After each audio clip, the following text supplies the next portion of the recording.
Welcome to my MMR explain Bangla চ্যানেলে। গত এপিসোডে আমরা দেখেছিলাম সুমো এসেছিল ইয়াংকের সাথে ঝগড়া করার জন্য এবং ইয়াংকের ঘরে আগুন লাগাতে যাচ্ছিল। তখন ইয়াংকে এসে থামিয়ে দেয়, বলে ঘরে আগুন লাগিও না, কেন আগুন লাগাতে চাও? তখন সুমু আগুন টিপতে দিয়ে তারপরে ইয়াংকে কে বলে, তোর সাথে আমি কোনো ঝগড়া করতে আসি নাই, তুই আমার যদি একটা কন্ডিশন মেনে নিস তাহলে তখন ইয়ানকাই বলে, আমার দাঁড়াও দাঁড়াও দাঁড়াও, একটু দাঁড়াও, আমি আসি। তারপরে ওই ইয়ানকাই তার ঘরে চলে যায়।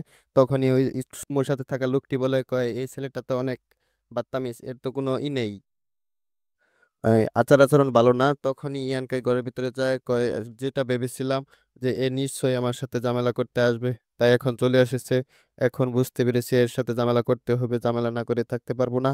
তখন ইয়ানকাই তার ঘরের ভিতরে যায়, ঘরের ভিতরে গিয়ে তার জড়িবুটির বস্তাটা রাখে এবং বাহির হয়ে আসে এবং বলে, আচ্ছা বলো এখন কেন এসেছো এখানে, কি জন্য এসেছো, কি নিয়ে বিষয়ে এখানে কথা বলতে চাও? তখনই সুমু বলে, ওর সাথে আমি এখানে ঝগড়া টগড়া করতে আসি নাই। তুই যে আমার কাছে ক্ষমা চা এবং আমার কাছে ক্ষমা চেয়ে তুই আমার কাছে আমাকে এল্ডার মনে কর এবং আমার কাছে ঝুঁকে এখানে নিচু হয়ে ক্ষমা চা, তাহলে আমি তোকে মাফ করে দেবো, তাহলে তোর সাথে আমি কোনো রকম ঝামেলা করব না। তখনই ইয়ানকে বলে, না না না, কোনো ভাগে সম্ভব না। তারপরে কয় কি কতটা বাদতামিজ, তোমার তো কোনো সংস্কারই নাই। তখনই ইয়ানকাই বলে, আচ্ছা এটা বাদ দাও, তোমার সাথে একটা কথা জিজ্ঞেস করতে চাই। তখন সুমো বলে, হ্যাঁ বল, কি জিজ্ঞেস করতে চাস? তখন বলে, তোমার এখানে সেক্টর ভিতরে কোনো পরিবার বা আত্মীয় আছে নাকি? সেটা ইয়া বলে, সুমো বলে, হ্যাঁ অবশ্যই আছে। তুই কি সেটা জানোস না? সেই জন্য কি তুই আমার সাথে ঝামেলা করেছিস? আমার এখানে বড় বড় অনেক লোক আছে আমার ফ্যামিলির, সে আমার সেকেন্ড এল্ডার আছে, আমার বড় বোন আছে। তারপরে ইয়ানকাই বলে, হ্যাঁ যেটা ভেবেছিলাম সেটাই। তুমি এই মনে মনে খুশি হয়ে ইয়ানকাই বলে, যেটা ভেবেছিলাম সেটাই।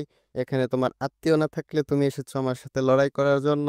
তুমি নিশ্চয়ই, তোমার এখানে বড় বড় লোক আছে, হাত আছে, সেক্টরের ভিতরে লড়াই করা বা প্রতিশোধ নেওয়া মানা, তাও তুমি চলে এসেছো সেই জন্য। তখন তার বুক চড়া করে বলে, হ্যাঁ এখন বুঝতে পেরেছিস যে আমার সাথে পাঙ্গা নিয়ে কি হয়েছে, এখন হয়তো বুঝতে পেরেছিস যে কত বড় ভুল করেছিস। তাই বলতেছি এখন আমার কাছে ক্ষমা চাই এবং আমার কাছে সামনে ঝুঁকে যা, এবং তারপরে আমি তোকে ক্ষমা করে দেব।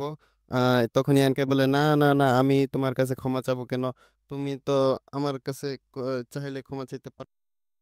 দে তোর এল্ডারে আসে, তোর এল্ডার হলো তোর এল্ডার লাগে, তোর আবার ওটা দাদা লাগে।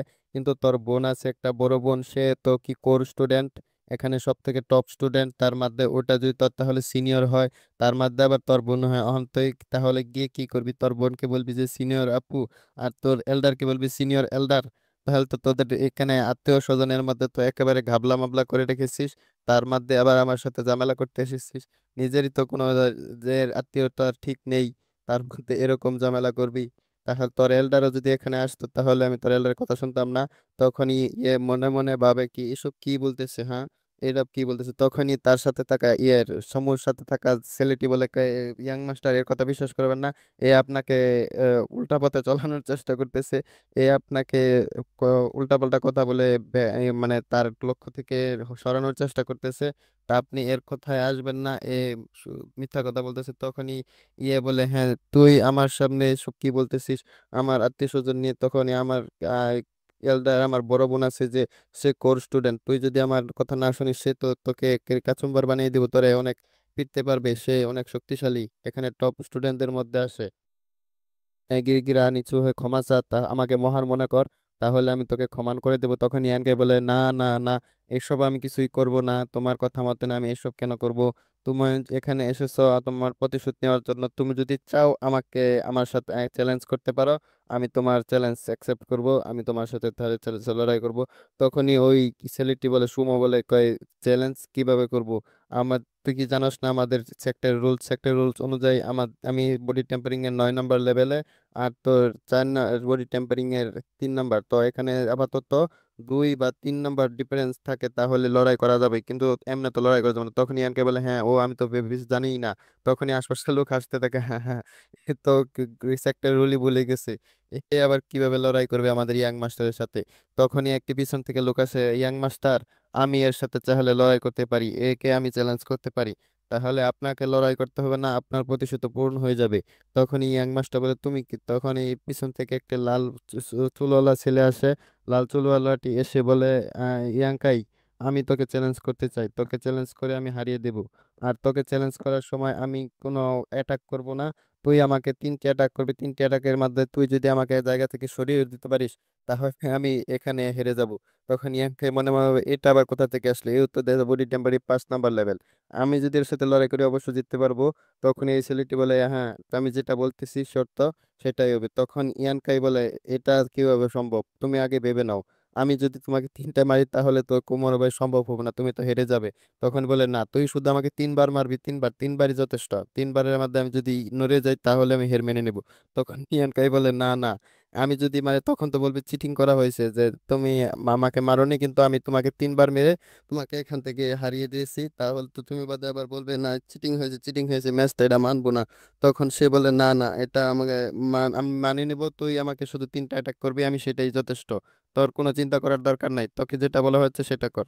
তখনই পিছন থেকে দেখি সেই মাস্কওয়ালা মেয়েটি, যেটি গাছের উপর থেকে ইয়ানকে লড়াইটি দেখতেছিল, যে তারা এখানে কি করতেছে, যে এতদিন পরে ইয়াংকে আবার লড়াই করতেছে, 5 দিন হয়ে গেছে, তাই সেই লড়াই দেখতে এসেছিল। ইয়াংকে বলে যে, আবার ভেবে নাও, কিন্তু আমি বলে দিচ্ছি পরবর্তী কিন্তু আমি তোমাকে 3টা অ্যাটাক করলে তোমাকে তারপরে আমি কিছুই বলার সুযোগ দেব না, তুমি কিন্তু বাদে আমাকে কিছুই বলতে পারবে না যে আমি চিটিং করেছি। তাই সেই ছেলেটি হেসে হেসে বলে, হ্যাঁ হ্যাঁ হ্যাঁ, ঠিক আছে ঠিক আছে, আমি যেটা বলছি, যেটা আমি করি আমার কথায় পাক্কা। তখন ইয়ানকে বলে, আচ্ছা ঠিক আছে, তোমাকে যে তোমার কথাই অনুযায়ী মানলাম, তোমার উপর এখন আমি অ্যাটাক করব, তোমার যেরকম ইচ্ছা। তখনই সেই ছেলেটির উপর আমাদের ইয়ানকাই জুড়ে অনেক জুড়ে গিয়ে অ্যাটাক করে, যে তোকে আজকে আমি ওই পুড়িয়ে সুম সুম করে দেবো। তখন সে বলে, তুই যদি আমাকে 3 মুভ, কেন 300 মুভ মানুষ, তাও আমাকে হারাতে পারবি না। তখন ইয়ানকে বলে, আমি আসতেছি, আমি কিন্তু এখন মারবো, সত্যি সত্যি মারবো। তখন বলে, আয় আয় আমাকে মার। ইয়ানকে বলে, আমি মারলাম মারলাম, এই এই ঠুস করে মেরে দেয়, একটা বুকের মতো এক পাঁচ মারে, এক লাথি মেরে পিছনে নিয়ে ফেলে দেয়। একেবারে সবাই অবাক, তখনই ওই মার্কসলা মিষ্টিও অবাক, তোর ইয়ানকে বলে, আমি যেটা বলেছিলাম। তখন ওই ইটি বলে, ইয়ালা এ তো আমার সমান শক্তিশালী, ওই মোটাটা বলে, যে লড়াই করতে এসেছিল ইয়াঙ্কের সাথে।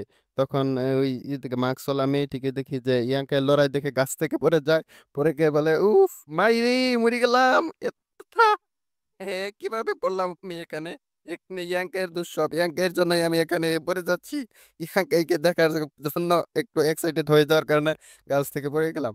এখানে মেয়েদের জামালাটাও পাই, সে নিচে গিয়ে পড়ে গেছে, দোষ হয়েছে ইয়াঙ্কের। তারপরে ইয়াংকাই ওই লড়াই এখানে কন্টিনিউ করতেছিল, সে মাস্কওয়ালা মেয়েটি ভাবে, এ তো আগে এতটা শক্তিশালী ছিল না, আজকে হঠাৎ করে এত শক্তিশালী হয়ে গেল কিভাবে। সে, আমি তো আগে দেখেছিলাম এ যতবার লড়াই করেছে 147 বার এই পর্যন্ত হেরেছে, কিন্তু এখন পর্যন্ত একটা ম্যাচ জিততে পারে নাই, কিন্তু হঠাৎ করে আজকে এর কি হলো, এ এত শক্তি কোথা থেকে এলো, এর তো হয়তো মনে হয় লেভেল আপ হয়ে গেছে, তাই এর সাথে লড়াই টক্কর দিতে পারতেছে। আমি এ তো ভেবেছিলাম না যে এর লড়াই টক্কর দিতে পারবে। যাই হোক, তখনই ইয়ানকা এর লড়াই চলতে থাকে, ওটা শেষ হয়ে যায়। তো হচ্ছে, ভিডিওটি ভালো লাগলে একটি লাইক দিয়ে দিবেন এবং এরপরের চ্যাপ্টারটি দেখার জন্য চ্যানেলটিকে সাবস্ক্রাইব করে রাখবেন। তো ধন্যবাদ।